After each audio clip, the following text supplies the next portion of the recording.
Coming up on Cannabis Coast to Coast News with Alaina Pinto this week. Remember when it looked like cannabis rescheduling would be imminent? Well, now there's a congressional movement led by the GOP to block and shut down that effort. With Terrence Cole expected to be approved this week as the new director of the DEA, the self-proclaimed prohibitionist takes over an agency that could stop any federal reform efforts from the past or the future as the industry prepares for the worst. Plus, to make this federal situation even more confusing, the U.S. Department of Agriculture, in official documents, recognizes that cannabis has medicinal therapeutic uses, even though it's still listed as the most restricted category of the CSA with drugs that have no medicinal value. And in Missouri, a milestone is reached when that state expunges another 150,000 past nonviolent cannabis charges. And we remember one of the most respected advocates and beloved personalities in that state, Daniel Jones, also known as Waxy Brown. I just want to give a great big shout out to Pro Cannabis Media, to Brandon Jones. All that and state by state cannabis reports and our international roundup on Cannabis Coast to Coast News with Alaina Pinto next.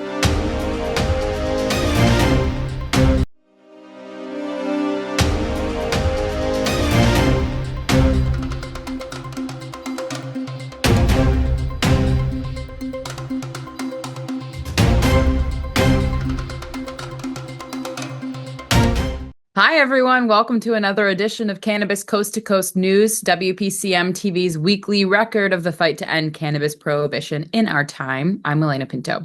First up this week, the prohibitionists in Congress are moving towards blocking any cannabis rescheduling by the DEA or the DOJ. This week, Terrence Cole is expected to be approved as the head of the DEA, where the rescheduling movement ground to a halt when the new administration came into power. Now, as part of the federal spending bill and the 2026 budget, the GOP is trying to fight the Rohrabacher-Farr amendment that has annually been passed, keeping the Department of Justice away from state medical legal cannabis licensees. Since 2014, that amendment has been renewed annually as part of the budget process. But now, with the Republicans in charge of both houses on Congress, they feel empowered to change any gains made by the previous administration. It's interesting to note that this amendment only applies to state legal medical cannabis businesses. The move would block the DOJ from using any funds to move forward with rescheduling. It would also open the door for the feds to interfere with the already existing medical programs now approved in 40 states. Amazingly, this development comes in the same week that the U.S. Department of Agriculture referred to cannabis in its database as a therapeutic medicinal plant. That reference completely conflicts with its status as a Schedule I controlled substance with no medical value. Andrew Behringer attempts to sort this whole mess out. I'm Andrew Behringer with the Washington, D.C. report for Cannabis Coast to Coast News. Last week, Senate Republicans signaled they will be moving forward with the nomination of Terrence Cole to lead the DEA, which is a key position in ongoing drug enforcement efforts. A major focus for Cole is the rescheduling of cannabis, which has been on hold since January. During a Senate Judiciary Committee hearing in April, Cole was asked whether the DEA would follow the Department of Health and Homeland Services recommendation to reclassify cannabis from a Schedule I to a Schedule III. Now, when pressed, Cole avoided a direct answer, stating he would give the matter careful consideration if confirmed. Now, most analysts believe that Cole will ultimately follow the White House's guidance on cannabis policy. This nomination indicates continued federal oversight and ongoing debates over cannabis and its rescheduling. In another development, Congress recently approved President Trump's recent budget bill, but quietly removed a crucial safeguard for the medical cannabis industry. The Rohrabacher-Blumenauer Amendment, enacted in 2014, has historically prevented the Department of Justice from using medical federal funds to interfere with state legal medical cannabis programs. Now, this amendment has been essential in protecting patients, businesses, and caregivers operating legally under state laws, despite cannabis remaining federally illegally. However, recent amendments to the spending bill eliminated these protections entirely. Cannabis advocate and political consultants warn that this provides vulnerability to federal prosecution, asset forfeiture, and banking restrictions. The removal threatens nearly 500,000 jobs and could severely restrict patient access to medical cannabis. Many others explain that this is strictly just a political move. Even if protections are later reinstated, new restrictions could be added, especially near sensitive areas like schools or playgrounds. Industry stakeholders warn that this could push many operations underground, allowing the federal government to regain near unfettered authority over most of the industry and risking a full collapse of the legal medical cannabis market in the U.S. Well, that's the Washington D.C. report. I'm Andrew Behringer, reporting for Cannabis Coast to Coast News. Also this week, a group of 45 cannabis advocacy and medical groups, including Americans for Safe Access, U.S. Pain Foundation, National Multiple Sclerosis Society, and the Epilepsy Foundation of America, all are calling on congressional lawmakers to protect the state medical cannabis programs and not allow those protections to be removed from the budget and spending bills that are currently being discussed in committees. One of the oldest and most active lobby groups in Washington, D.C. is the National Cannabis Industry Association. As part of their weekly Voice of Cannabis podcast with executive producer Jimmy Young, both Aaron Smith and the NCIA's Director of Government Relations, Michelle Ritter Friberg, gave an update on the current rescheduling efforts and the movement to stop them. NCIA will be asking the administration to, get this back on track in an expeditious way. And I think it's a real opportunity for the industry to see some progress, because rescheduling, remember, doesn't require congressional action. This can happen at the administrative level, which just provides a lot more latitude and ability to move quickly. And there are some threats in Congress to try to undermine that process. We are very concerned by a provision that was included in this year's Commerce, Justice, and Science Subcommittee bill that essentially says that the Department of Justice cannot use any of its federally appropriated funds to implement rescheduling. So let me break that down for people. What it means is that if this provision was to become law, which again, it has not become law yet, it still has a long way to go, that the Department of Justice cannot use any money to reschedule marijuana. So even, and again, this is all looking down a very long chain of events that has not happened yet, deep into the crystal ball. But, that does mean that we could be living in a world in which, potentially the rescheduling process gets moving again, whether that is through the administration, the new administrator, or through Congress. But if this appropriations language is passed and placed into law, it means that all of that could be potentially moot. That episode of the NCIA's Voice of Cannabis podcast will be released this week. Next up, the state of Michigan, still one of the most active cannabis legal markets, but now a recent report names Michigan leading a category that they probably won't be promoting anytime soon. According to Cannabis Media in Connecticut, Michigan's legal weed market leads the nation in violations, even more than California. In 2024, cannabis regulators issued just under 2,500 violations, with 928 notices by Michigan licensees. Then 458 violations for California, followed by Washington and Missouri. The total number of fines collected for those violations is $10.8 million. There are also reports of crime rings run by the Chinese who have infiltrated the Michigan market and many other states. Amie Carter is our Michigan correspondent and is very active in state policy, and this week was back at her state house in Lansing fighting against a bill that is being debated regarding drivers operating under the influence of cannabis, even if they are not deemed impaired. Here's Amie. I'm Amie Carter from Michigan Weed Stirrers, reporting from the Capitol for this week's Michigan Report for Cannabis Coast to Coast News. Let's dive in. Today, a coalition of Michigan's leading cannabis advocacy gathered to oppose House Bill 4391. This proposed legislation seeks to authorize roadside saliva testing for cannabis, raising concerns about its scientific reliability and constitutional implications. The coalition warns that these saliva tests don't measure impairment but merely detect presence, potentially leading to wrongful arrests of responsible cannabis users. Michigan should not follow the path that only 2 states that allow such testing. In addition, they're voicing strong opposition to the governor's proposed wholesale cannabis tax, which critics argue could destabilize the market and hurt small businesses. Stay tuned as we advocate for thoughtful rights, respecting public safety policies here at the Binsfield office building. Together, we can defend Michigan's cannabis laws and support reform that truly serves the community. In other news, a mentor at Wayne County's Juvenile Detention Center is facing charges after allegedly providing cannabis-infused gummies to 4 17-year-old residents. Staff initiated an investigation upon noticing the youth's appearance lethargic, incoherent, and visibly impaired. A significant chapter is closing as Arbor Wellness in Ann Arbor is set to shut its doors this month. The dispensary was known for making what is to be believed as Michigan's first ever legal recreational sale in 2019, when it sold a few pre-rolled joints to the late icon John Sinclair.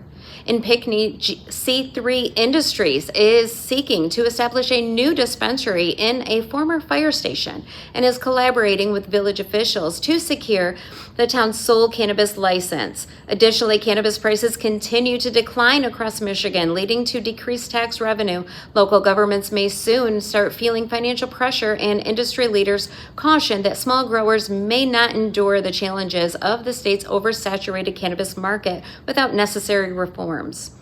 I'm Amie Carter with Michigan Weedsters reporting for Cannabis Coast to Coast News. One of the biggest stories in the cannabis world last week was the Immigration and Customs Enforcement raid on a pair of California farms that led to over 300 arrests and 1 accidental death. Jackie Bryant is a veteran journalist and advocate in her state, and this week she talked with our executive producer, Jim Young, about some of the issues going on in California. Thanks, Alaina. I am so excited to welcome Jackie Bryant back into the WPCM TV / Pro Cannabis Media family. Jackie is from California, a very respected freelance journalist who once wrote an article that I loved reading, and we have become friends ever since. And I think you remember what it was all about, Jackie. Lobsters getting high. I couldn't believe it. I read it. I love you for it. And I so appreciate you taking the time away from your new child to join us here a little bit and give us some insight on California.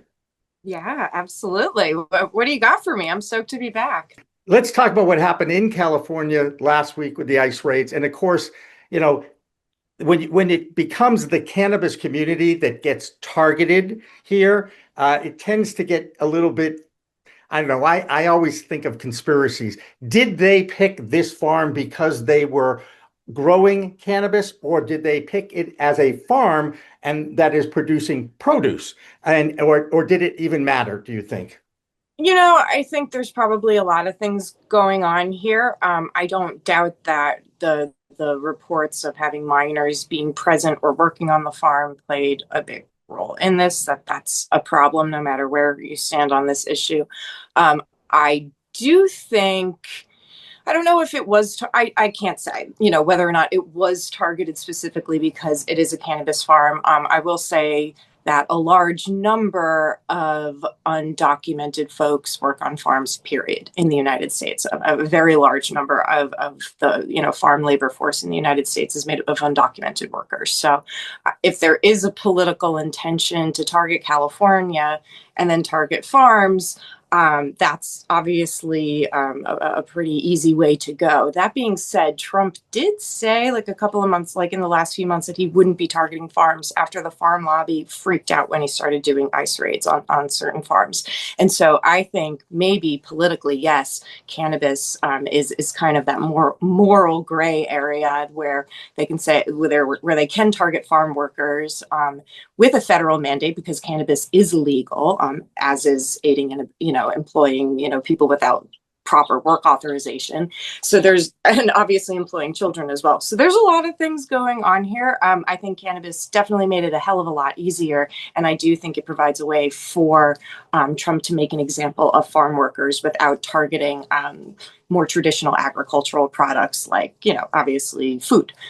To give you an example. So it's hard to say for sure what is going on. It does set a terrible precedent. It does open up. I mean, cannabis farms have always been opened up to this, but this all blows right through the Cole memo and variety of other federal accords and does it makes me nervous. I think it should make everyone nervous that it now sets a precedent and maybe a mandate for raiding cannabis farms. But to be clear, cannabis is federally illegal, so technically this was always possible. I will admit, though, that after the raids, which happened on July 10th, I did think to myself over that following weekend, I remember thinking distinctly, like, oh, they're never going to legalize this. I do think that throughout history, cannabis prohibition has been used by the government at all levels to target Black and Brown people and other marginalized communities. It's a very easy way in. If you keep it illegal, that's a very easy way to engage with them and get them into the justice system. So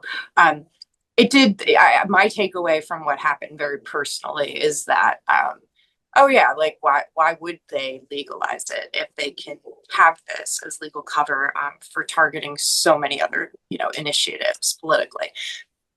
So that's just a very long-winded way of saying I don't know, but those are the nuances that are present there. The entirety of that interview will be released later on our distribution network. Next up, some movement in Pennsylvania's legislature towards starting an adult use legal market in that state that already has a vibrant medical program. Now, a bipartisan bill is being debated before being presented to their governor, Josh Shapiro, who is poised to sign it. One state that has slowly moved towards a medical program is the state of Nebraska. That state has now issued an adult use and medical cannabis license to the Omaha tribe in that state. And Tina Tasaka has that story and the Nevada report next. I'm Tina Tasaka with 420 Technologies, and this is the Nevada and Tribal Nations report for Cannabis Coast to Coast News.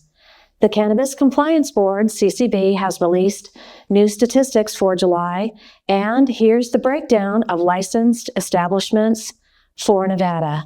The total active operational licenses statewide is 378. Here's the breakdown. Cultivation facilities, 119. Production facilities, 95. Independent testing laboratories, 8. Consumption lounge facilities, 2. Retail cannabis stores, dispensaries, 106. Medical cannabis dispensaries, 1. And distributors, 47. And more in Nevada. This week, the Champs Trade Show, the largest counterculture event in the U.S., returns to the Las Vegas Convention Center South Hall, July 23rd through July 26th. Hours are 11 a.m. to 6 p.m. daily. New this year, Champs is debuting a dedicated mycology exhibit space showcasing mushroom-related products, cultivation tools, and innovations in the growing psychedelic and wellness markets. Learn more and register at champshow.com. Will Snoop be there? The Omaha tribe of Nebraska became the first government in the state to fully legalize and regulate both medical and recreational cannabis effective July 15th. The unanimous tribal council enacted the new Title 51 Cannabis Control Code, which establishes licensing, testing, advertising, enforcement, seed-to-sale tracking, and a tribal cannabis regulatory commission. The Omaha tribe is not waiting on broken systems to deliver, Omaha Tribe of Nebraska Attorney General John Cartier said in a statement. We are asserting our sovereign right to govern, protect our community, and build a sustainable economy that reflects our values. Adults 21 and over can possess up to 1 ounce on tribal lands, and non-tribal visitors can purchase cannabis as well. The new law includes expungement of past cannabis offenses and a strong social equity program for patients, elders, veterans, and underserved groups. Revenue from cannabis taxes will fund health, education, housing, and more. Tribal leaders call the move a stand for sovereignty, economic growth, and community well-being. That's it for the Nevada highlights and tribal nations. I'm Tina Tasaka with 420 Technologies and Cannabis Coast to Coast News. I'm Jennifer Boozer for Cannabis Coast to Coast News. Here in Alabama, I'm reporting from Newmarket at the Farm Expo hosted by the Agricultural Commissioner candidate Dr. Deidre Willis. Dr. Deidre believes that hemp regulation should all be done through the agricultural department, given that it is an agricultural commodity. Right now, the state of Alabama has passed and now enacted HB 445. My business, Cannabama, and many other stores across the state of Alabama have now closed or are about to close. Our revenue has gone down to 10% or less, and no business can survive in these conditions. There is devastation around the state of Alabama, and we're continuing to receive calls every day, even 3 weeks in, from customers who want to know what can they do. The hemp industry has provided the only access to plant medicine in the state of Alabama for the last 7 years. And now, businesses are shuttering in every city and every municipality across the state. We're here today to support candidates who are pro-cannabis and pro-hemp in the state of Alabama. State Senate candidate Manny Ledkins from District 14, along with Dr. Deidre and others, we're here to speak about how important agriculture is to the state of Alabama. We are, in fact, a farming state, and how things like cannabis and hemp should be under the purview of the agricultural department, given that it comes from the ground. Also in the state, we've had our first arrest for possession. A woman in Limestone County was arrested, pulled over, and she was found to have 7 hemp pre-rolls and a THCA vape. We have no more information, but she was arrested on multiple charges. And now in the state of Alabama, possession of a hemp joint carries a Class C felony, up to 10 years in prison, while possession of fentanyl is a Class D, and illegal weed possession is only a misdemeanor. Stay tuned to Sweet Home Cannabama every week on FM Talk 106.5 and right here on YouTube under the Sweet Home Cannabama page, where we're going to keep you updated on everything happening in cannabis in Alabama for the last 6 years, and we're going to keep it going as long as we can. For Cannabis Coast to Coast News, I'm Jennifer Bruiser. That'll do it for the A block or first section of this week's Cannabis Coast to Coast News show. We have more coming up next, including our block of international reports from Europe to Canada. Cannabis Coast to Coast News continues after this break.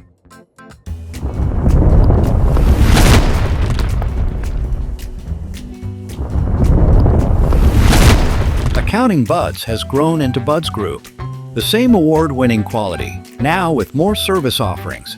Buds Group, your best buds in the biz.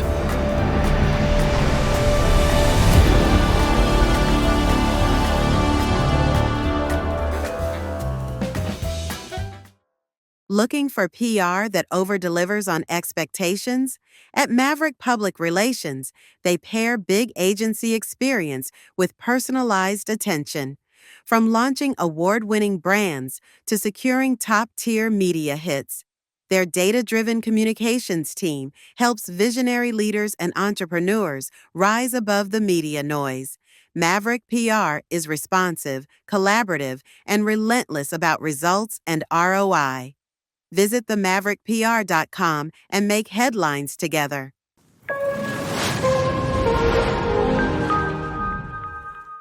Welcome back to Cannabis Coast to Coast News. This is the B block, and I am Alaina Pinto.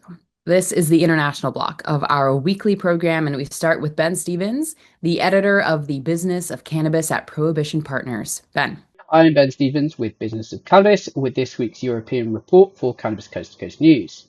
The rise of cannabis telemedicine has been one of the biggest growth drivers in medical cannabis since the initial green rush of 2018. A wave of online clinics has spread across the world's fastest growing markets, like the UK, Poland, Germany and Australia, but now it appears that wave is beginning to break. This week, Germany and Australia both moved to impose strict new limits on how cannabis can be prescribed online, targeting what regulators call single-issue telehealth models, or online clinics with the single purpose of providing medical cannabis to as many patients as possible. Germany issued a draft bill proposing to ban mail-order prescriptions, meaning cannabis flower would no longer be able to be sent directly to patients' homes. Furthermore, prescribing doctors would now be required to hold in-person consultations at least once every 3 months and at least once before a new patient is approved for treatment. It's part of a long-touted push by the new government to rein in the booming cannabis prescription market. In Australia, which has seen similar levels of growth thanks to online clinics, regulators have now also issued strict new guidelines, making it clear that they intend to prosecute anybody who flaunts them. The AHPRA are now investigating dozens of practitioners, and many have already been banned. This followed new research which found just 8 practitioners had issued more than 10,000 prescriptions over a 6-month period, including a single prescriber who issued over 17,000 prescriptions by themselves. For a preview of what might come next, all eyes are on Poland, where a telemedicine crackdown was introduced in November 2024, initially designed to address an opioid prescribing crisis, but later including cannabis because of its rapid growth. Before the change, Poland was issuing more than 70,000 cannabis prescriptions a month. Just 2 months later, this had left more than half to 33,000. Although there have been some recovery since, many legitimate patients, particularly in rural areas, are now left without ready access to treatment. This has sparked fervent debate around exactly where the line sits between medical and recreational, and whether a sustainable, highly regulated growth in the market is really what the industry needs, rather than its recent influx of cash. That's all for this week from me and Business of Cannabis. I'm Ben Stevens, reporting for Cannabis Coast to Coast News. I'm Dave Barton from Thermidor with your UK Cannabis Report for Cannabis Coast to Coast News. The UK's National Health Service, the NHS, will soon publish medical cannabis data for the first time since it was set up 4 years ago. At least that's the hope. After a formal review of medical cannabis by NHS England in 2019, the NHS Cannabis Patient Registry was set up on the 1st of April 2021, following recommendations for the development of a patient registry for the clinicians to collect uniform data on CBPM use in the UK. However, according to experts, the registry is never discussed in medical cannabis circles, casting doubt over its actual existence, according to Business of Cannabis. While registry officials have announced data will be available by the end of the year, the data will only include the 1,000 or so patients receiving 3 NHS-approved medications, Sativex, Epidiolex, and Nabilone. Data from private clinic patients, who form the majority of the UK medical cannabis market, will not be included in the registry report. That's all for this week's UK report. I'm Dave Barton from Thermidor, reporting for Cannabis Coast to Coast News. The last 2 years have been sobering for the entire cannabis industry, and now a report from the San Diego Post has some news about the valuations of some of the biggest multi-state operators and how the crash has occurred so fast. Some companies are packing it in to minimize their losses. 2 years ago, the big 4 MSOs, Curaleaf, Tilray, Cresco Labs, and Green Thumb Industries were valued at $37 billion. Now, the valuations for those 4 companies is down to just $4 billion.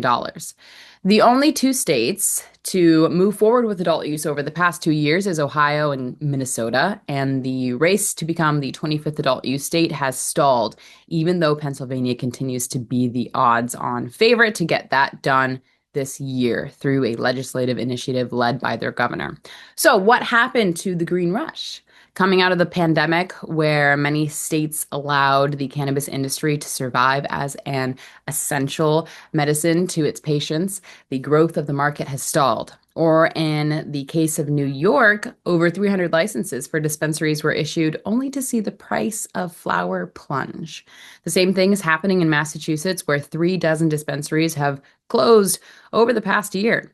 But still, there is hope for some in the Bay State, as Curtis Emery explains in his Massachusetts report this week. I'm Curtis Emery, a bud tender from Resonate in Worcester, Massachusetts, with the Bay State report for Cannabis Coast to Coast News. The state Senate will vote next week on Bill 1148, titled An Act Relevant to the Fair Treatment of Employees. This bill aims to protect employees and prospective employees from discriminatory hiring practices based on recreational cannabis use. The bill will not provide protections for those whose credentials or licenses are compromised by the use of cannabis, those who are convicted of cannabis-related crimes while working, or when an employer finds reasonable evidence to prove wrongdoing in cannabis on the job site. Also in mass news, the CCC has announced the reopening of its social equity program, which has been on a year-long hiatus. The CCC points to budgetary concerns for the year-long hiatus. The program will come back September 8th with a budget of $10 million less than in previous years. The September 8th cohort will include the 229 applicants accepted last year. For those interested in applying for the social equity program with the CCC, applications open again August 1st. Until then, I've been Curtis Emery with the Bay State Report for Cannabis Coast to Coast News. On the West Coast, one of the earliest states to legalize is Oregon. Over the past few months, that state has been the site of a series of violent robberies targeting licensed growers and businesses. Unfortunately, those attacks are continuing despite law enforcement's efforts to stop them. Here's Marianne Cursetjee with her report from Oregon. I'm Marianne from Alibi with the Oregon Cannabis Report for Cannabis Coast to Coast News. The Oregon cannabis industry has been plagued with robberies and burglaries for the last couple years. There have been at least 24 documented burglaries of licensed facilities so far this year. Most of the crimes have been committed using stolen vehicles that are rammed through security gates and smashed into buildings. Multnomah County prosecutors, the OLCC, and detectives in Clackamas County and other law enforcement officers announced indictments this week. Ironically, the night before the press conference, 4 more licensees were burglarized, so there is still a lot of work to be done in apprehending these criminals. Businesses and employees are fearful and reeling from losses. Hopefully we have better news as the year goes on. That's the Oregon Cannabis Report. I'm Marianne with Alibi for Cannabis Coast to Coast News. Hi, I'm Matthew Friedlander with Skagit Organics, reporting from beautiful Leavenworth, Washington. We just wrapped up the 3rd annual Summer Classic Golf Tournament hosted by the Cannabis Alliance, Washington's largest and most effective cannabis trade group. We were down at the Leavenworth Golf Club just down the road.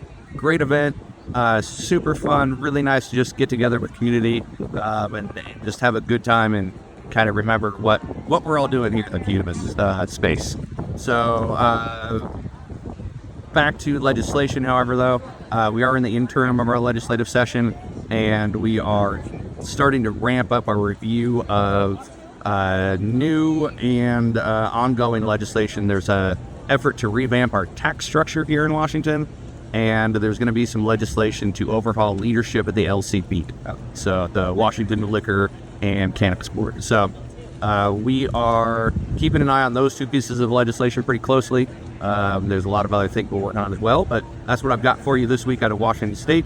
I am Matthew reporting for Cannabis Coast to Coast News. There's been another product recall in New York State, and this is the second one in the past 2 months. This one involves the East End Flower Farm, labeled as Harvest. No reports of sickness or any other adverse effects by consumers, but it was a lab called Lexichrome Analytical that passed the products that were pulled from the shelves. When those products were retested, they tested positive for banned pesticides. That lab is no longer allowed to do any more testing in the state of New York, according to the Office of Cannabis Management. The affected products were 1/8 of Harvest flower with strain names Secret Number 9, Lemon Haze, and Pure Michigan. Next up, Illinois. Imagine going through the process of licensing and then not being able to open your own licensed business. Plus, 12 drivers who were cited for driving under the influence of cannabis had their cases thrown out after questionable blood testing results. Another example of the challenges with identifying impaired drivers versus drivers who still have traces of THC in their system. Here's Mark Allen and his assistant, Bird, the cat. What's up, everybody? I'm Mark Allen, the Chicago clone guy. Thanks for tuning in to Cannabis Coast to Coast News. This is the Illinois Report. This is Bird, as always. Thanks again for tuning in. Interesting news. I recently reported a couple months ago about University of Illinois Chicago. They were doing the blood test results for DUI-related arrests for the state. Well, you know, when they were giving the state flawed results, and they knew it for a while. Well, nothing to see here because UIC hired their own their own third reviewer. And that reviewer said besides a few, things that should have been modified and, minor mistakes, everything was okay for the most part. So their own third-party reviewer said that they're innocent. That's the police policing the police, just like they always had. These same people, we pay their pensions for them to throw us in jail and keep us in jail. We're paying their pensions for them to do that, but that's a whole nother story. So, long story short, it's still so corrupt now, but now they're reviewing it is on a case-to-case basis. So that being said, in the last week, they've already dropped over 12 cases. More dropping like crazy. They're just quietly dropping them like they do so they don't get sued. It's all about the money and the control and the power, but that's how they operate here in Chicago. Woo! It's crazy, but that's what they do it everywhere. On other interesting news, not so good, the state has over 694 permits that have been allocated for cannabis grows, cannabis infusion, cannabis craft, cannabis commercial grows. The problem is only 382 of them are actually have opened. So that means 65 craft growers have not opened, 38 infusers have not opened, 106 transporting companies have not opened, and 103 dispensaries have not opened. Interesting. It's just interesting times here. Hopefully the state will make the entries to barrier a little easier and these people will get going, but I just thought those were some interesting numbers to share. But that sums up this week's news. For Cannabis Coast to Coast News, I'm Mark Allen, the Chicago Clone Guy. I'm Joe Parsons with the Virginia Cannabis Connection by Higher Education's Coffee Talk, sponsored by 97.5 3WB, and reporting for Cannabis Coast to Coast News. The Virginia Cannabis Control Authority posted an update on social media about the long-awaited online medical patient portal. While they did not announce the specific launch date, they did announce that it will now expand to serve caregivers as well as medical providers and patients. Now, as a medical patient myself, I'm definitely looking forward to better patient access and updates, especially when it comes to information on our medical program. Last week on Coffee Talk, I had an amazing veteran comedian on the show. Dwayne White from Manassas, Virginia, was a 23-year Army vet that served in Iraq and Bosnia and is now a comedian that has been touring the nation and has a comedy special on Amazon Prime called A Boy Named Shannon. Always a funny guy and vet that has been open about how cannabis has helped for PTSD and is becoming more accepted in the military. Be sure to log in to www.3wb.com to watch that awesome episode and more every week at 4:20 on Mondays. And lastly, I'd like to thank my beautiful wife and native princess Pam as my guest this week on Coffee Talk. It was our 18th anniversary this year, and we discussed our cannabis journey together and how she made me the activist and advocate that I am today. My journey has been much easier and enjoyable thanks to her love and support, and I have much more work to do, and I'm glad that she's going to be by my side. Well, that's going to do it from Higher Education's Coffee Talk, sponsored by 97.5 3WV in Charlottesville, and reporting for Cannabis Coast to Coast News. As always, I'm Joe Parsons. Until next time, stay lifted. That'll do it for the B Block this week. Next up, the Missouri cannabis community is mourning the loss of an advocacy champion who was a friend of the culture and our own Missouri reporter, Brandon Jones. It's the sad story of Daniel Waxy Jones, and now WPCM TV is stepping up with a live-streamed fundraiser to celebrate his life on the evening of Wednesday, July 30th. That story and more in the details coming up. A little bit about how you're spreading the word. Yeah, so I go by Waxy Brown. I've got a 2-hour cannabis talk radio show. It goes down Wednesdays, 3 to 5. I'm brought to you live from the Robust Cannabis Studios at KKID 92.9 out of the Ozarks, where we definitely hold it down. Penny's right up the road from me, too. So before I even get started, though, I'm going to tell you all who I am and where I come from. I just want to give a great big shout out to Pro Cannabis Media, to Brandon Jones, to everybody that put this on and brought these superstars on deck, because anytime I get to share a camera with Penny Lane, I know I'm in the right space. So I appreciate you. And she put the ears on for us, everybody. We're getting deep.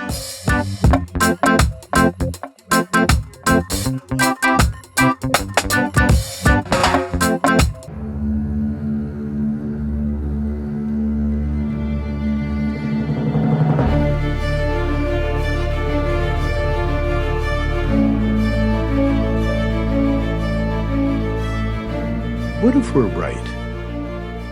What if all of a sudden they discovered that there is medical use for marijuana and that it is good for you and it's better than alcohol and it's better than opioids and it helps your health? What if we're right? What if they find that out? Specific cannabinoids have medical value.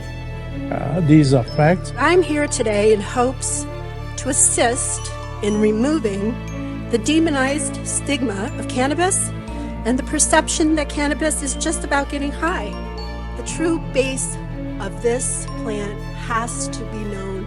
I don't think anybody should ever go to jail for cannabis. Get some medicine, and everybody should have access to it. This is something which, at the very, very least, is the key to alleviating suffering and extending life for millions of human beings. Right?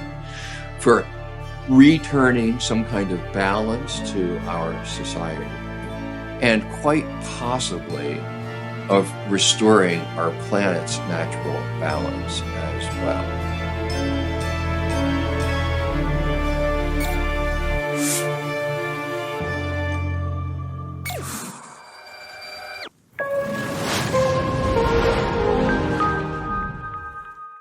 Welcome back to Cannabis Coast to Coast News. This is the C Block, or final section of our weekly show. I'm Alaina Pinto. Missouri has been one of the most successful rollouts of an adult use state. The Show Me State has a vibrant market, open and functioning social consumption lounges, and outdoor events, all operating without major incidents. One major personality on the Missouri scene over the past 10 years is a former Navy veteran, radio personality, elected official, and entrepreneur named Daniel Waxy Jones. 2 years ago, he was a guest on one of the longest running shows on pro-cannabis media, the Green Rush Live program, that was produced for 3 years and over 150 episodes. Brandon Jones has more from his beloved home state and the sudden passing of a friend of his and the state's community. Hey everybody, it's Brandon Jones with B Green Distribution with the Missouri Cannabis Report for Cannabis Coast to Coast News. And yes, this week is a very somber and tough week for us here in Missouri. If you haven't been on social media or seen, if you don't follow the cannabis world, you've probably already seen this, but Daniel Waxy Brown has passed away. He felt like he was having little panic attacks through the day, and it felt like he basically had a cardiac arrest in his consumption lounge and passed away at 47 years old. For those of you that don't know who Daniel Waxy Brown Jones was, he was, first of all, a soldier. He was a Navy veteran. He served 8 years. He was an intel photographer and went in with Iraqi freedom and was in Iraq. He also ran for council office in his city and was elected, only to get kicked out of office for being arrested for a nonviolent cannabis crime. He has been an advocate here in the state, speaking out for so many at state legislature, at numerous events. Anywhere he was, Daniel spoke for plant medicine over pill medicine. It started when he saw all the veterans going through the pain that they were going through and seeing 22 commit suicide a day. He became a strong advocate to get people off of all of the drugs that they were being given after they were getting out of the military and not given enough support, and was trying to get more advocacy to get access to cannabis to veterans as well as all in the community. He just opened his own consumption lounge in his hometown of Rolla, Missouri. Last Saturday was supposed to be his first huge show, with Mendo Dope coming all the way to perform cannabis culture inside his cannabis consumption lounge. And yes, it still did go on in his honor, but it was his dream that had come to fruition in his home state that he unfortunately did not get to see. He was a big fan of the Grateful Dead and a fun lover of tie-dye, and always was in great colors and that. So I have been wearing this in tribute to my best friend that is no longer here. So for all those out there, hug your loved ones. Make sure that you tell those people that you care about them.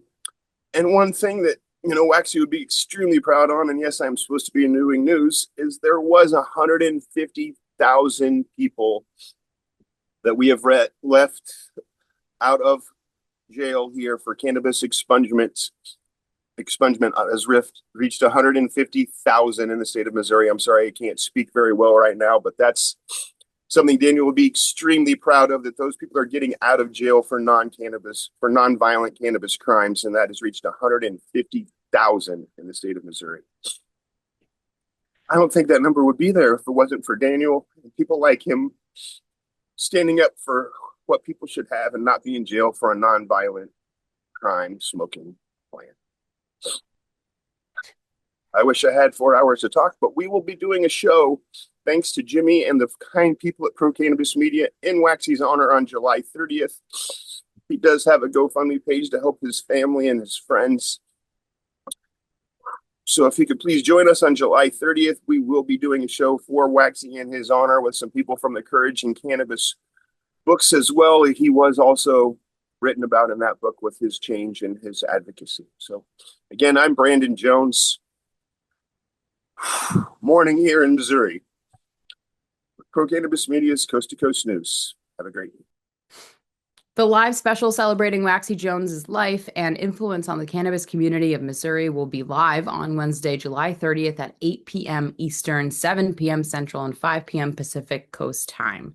We'll have registration details next week on Cannabis Coast to Coast News. Next up, the state of Maryland, where growing pains are starting, including some bad actors who are violating state regulations. Here's Christopher Bright in Maryland. I'm Christopher Bright from the Enlightened Voice. Welcome to Cannabis Coast to Coast News. I'll be bringing you the latest cannabis headlines from Maryland.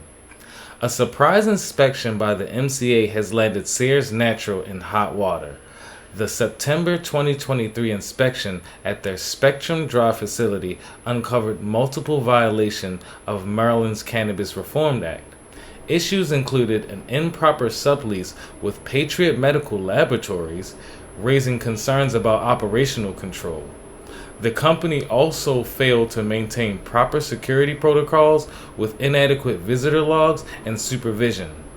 Additionally, inspectors found outdated cannabis products not properly segregated and poor equipment sanitation records.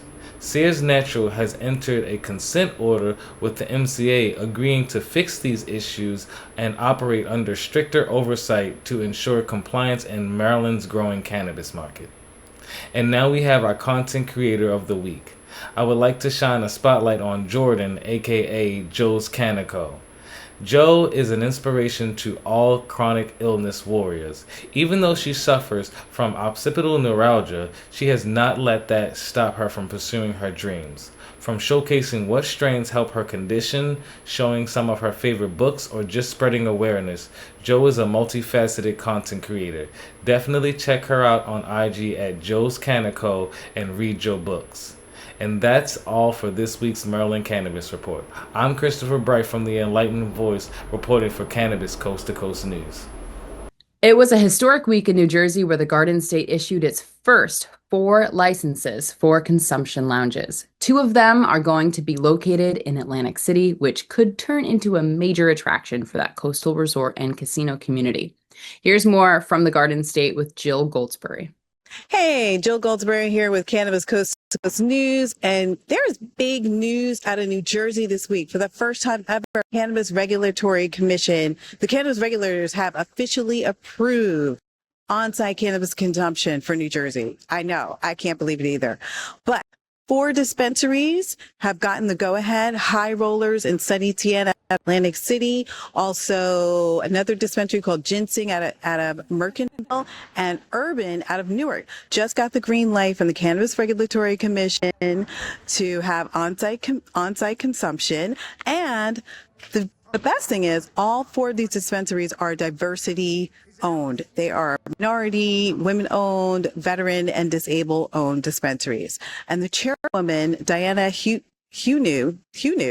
out of the Cannabis Regulatory Commission said that this is a milestone and that these spaces are going to provide legal safe options for cannabis consumption. And we are all about that. So if you're looking for a place to consume, check out one of these places because they're all available for you to consume.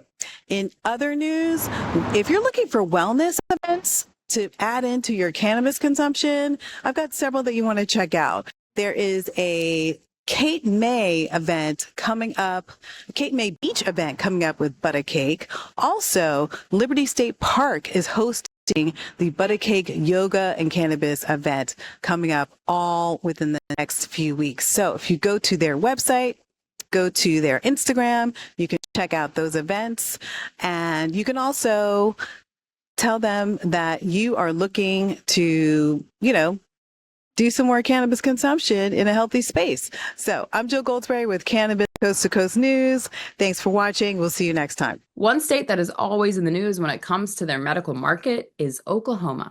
First, they overissued licenses. Then they fell victim to foreign national illegal operations. And now they have started to collect signatures to get the adult use legalization issue on the next election ballot. Kimmie Cannabis is right in the middle of the scene in her state, and here's her report for this week. I am Kimmie Cannabis from Can I Talk About It with the Oklahoma Cannabis Report for Cannabis Coast to Coast News. Oklahoma's medical cannabis industry is facing ongoing disruption, with many businesses forced to close and others barely hanging on. Recently, a series of OMMA system glitches and confusing messages have added even more pressure to the mix. From the Verify system going down, leaving dispensaries unable to verify patient licenses, to sending out an update asking dispensaries to disregard inspection notices accidentally. Then, most recently, OMMA warned commercial licensees about a scam email impersonating the agency's executive director. The fraudulent message promoted a fake auction for seized cannabis products, an event that has never existed. OMMA reminded everybody that their emails will never come from a temporary or unofficial accounts. If you receive anything questionable, report it immediately. But now, let's switch it up to some good vibes. One of the most anticipated cannabis events in the state is just around the corner. Terp Float Festival 2025 is going down July 31st through August 3rd in Tahlequah, Oklahoma, and it's bringing the true summer energy. Picture this, floating the scenic Illinois River by day, live music pumping from multiple stages, art, lights, and camping experience like no other. The best of Oklahoma's cannabis brands, local craft vendors, and delicious food trucks lining the path. Whether you're coming for the music, the float, or the full-blown cannabis community experience, this is where you want to be. Don't miss your chance to vibe out with the best of the best. Grab your passes now at terpfloatoklahoma.com and let the countdown begin. That's it for the Oklahoma Cannabis Report. Peace, love, and all that good stuff. Hi, I'm Christina Brisson with Over the Top Renovations with your weekly Ohio Cannabis Report with Cannabis Coast to Coast News. This week's update is about the political situation here in Ohio. Senate Bill 56 was supposed to have been voted on the last 2 weeks, however was removed from the agenda once and canceled on the other. Republican Brian Stewart has said that they're going to push pause and take a break over the summer and come back at it and see if they can figure out how to get some approvals. Other Republicans have said if they could get a clean bill that was just about intoxicating hemp products or about cannabis reform, then this bill could have passed already. And then Representative Stephanie Gross has said that 3,000 hemp businesses will close if SB 56 passes as it's currently written. So there's definitely a lot to talk about, a lot of changes to come, and a reason they took a break. Some people are very upset we're not going to see any movement over the summer, but in other times I would say maybe right now isn't the best time to pull that trigger given everything that's against what voters wanted. I am Christina Brisson with your weekly Ohio update with Cannabis Coast to Coast News. The topsy-turvy nature of cannabis stocks continues, but there are a few categories on Wall Street that are more volatile than the publicly traded cannabis stocks. Is it time to jump in or get out? Every week, Doug Miller keeps an eye on them all in his High on Wall Street segment. Here he is. I'm Doug Miller from High on Wall Street with this week's Cannabis Stock Report for Cannabis Coast to Coast News. Cannabis stocks just blast past the market and ran up 14% this past month compared to just 3.5% for the S&P 500. And what's fueling the fire? One word: rescheduling. federal cannabis rescheduling could finally be on deck. With the budget bill passed and global tensions easing, President Trump may turn to domestic wins to get young and swing state voters ahead of the midterms. Rescheduling cannabis from Schedule 1 to 3 could unlock major benefits like tax relief for dispensaries and banking access for the whole entire industry. No more cash-only operations, credit cards, loans, and legit financial services could flood in. But that's not all. There's a double bottom in the chart signaling a possible breakout. A new DEA head could speed up reform. 87% of Americans support legalization. Trump allies are pushing hard for reform, and athletes like Mike Tyson and Kevin Durant are demanding action. So let's see what the cannabis ETF MSOS stock chart looks like. It's trading around $2.54, and it recently ran up, and it just has a little bit of healthy pullback right now. So watch for these dips because it's going to be setting up soon. And that's this week's Cannabis Stock Report. Reporting for Cannabis Coast to Coast News, I'm Doug Miller. While the U.S. Congress continues to try to close the loophole in the 2018 Farm Bill that allowed hemp to be grown for uses beyond fiber, that hemp plant evolved into a $1 billion market when products were created that took advantage of that legal definition of 0.3% THC infused in products. Now, a new legal definition of hemp is in the hands of the Health and Human Services Agency, who is being charged with coming up with exactly what is the quantifiable amount of THC farmers will be allowed to grow legally and put into products. Market predictions were released this week in a report by Astute Analytical that show growth in the hemp industry to reach $33 billion by the year 2033. One southern state that no one ever thought would embrace the cannabis plant is Kentucky. And that has changed now that their governor, Andy Beshear, has led his state into the world of medicinal cannabis. Here's our new Kentucky correspondent, Robin Alford. I'm Robin Alford coming at you with the Kentucky Cannabis News. This week, we had a historic week. Armory, Kentucky, Tier 2 level cultivator, had a shipment of baby plants to arrive at their facility in Mayfield. This is historic. This is the first time we've had legal cannabis shipped into Kentucky. And they're hoping to have the product ready on the shelf by probably early November. And that will help a lot of patients. So this is Robin Alford coming at you with the Kentucky Cannabis Report, coming at you with Cannabis Coast to Coast News. And finally, credit for this one goes out to Steve Bloom and the Celeb Stoner newsletter. The former High Times editor has endorsed a respected journalist named Javier Hasse as High Times' next editor-in-chief. Javier had been with Benzinga for a number of years and is well respected in the international cannabis journalism community.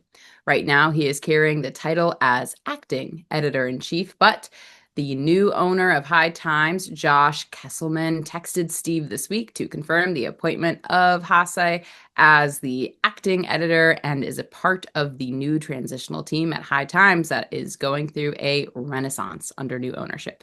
It will be interesting to watch what the transition team initiates as that legendary brand comes out of receivership. But that's this week's Cannabis Coast to Coast News. I'm Alaina Pinto. Remember, it's a whole new world of weed out there. Consume it responsibly, and we will see you next week. I think I messed up. Did you know there's a place that covers all the cannabis news you need? Pro Cannabis Media is now WPCM TV, your go-to website for things cannabis. WPCM TV is the CNBC of weed, bringing you the latest news you need. Amie Carter. This week, she reports from inside the State House in Lansing. I'm Amie Carter from Michigan Weedsters with this week's Michigan Report for Cannabis Coast to Coast News. And talk shows about all things cannabis. Well, thank you. And thank you for all you're doing to get the word out. Like, this show is so important. It all started back in 2018 when Emmy award-winning talk show host Jimmy Young kicked it off with the In the Weeds podcast. That it's not just any generic paper towel. You do have a brand that you use, right? Yeah, we live or die by the bounty. I mean... The quicker picker-upper! I love that! His mission? Building an army of multimedia journalists and podcast hosts who are documenting the fight to end cannabis prohibition in this country and around the world. Fast forward to today, and we've got the nation's only weekly cannabis coast-to-coast news program with Alaina Pinto. Hi, everyone. Welcome to this week's Cannabis Coast to Coast News, WPCM TV's weekly production of the fight to end cannabis prohibition in this country and around the world. I'm Alaina Pinto. Delivering the nation's only TV news-style program. Since June 2021, WPCM TV has racked up over 1.3 million views with 17 million impressions and picked up over 16,000 subscribers on YouTube alone. Now we even have our own app. For more information, contact the team at WPCMTV.com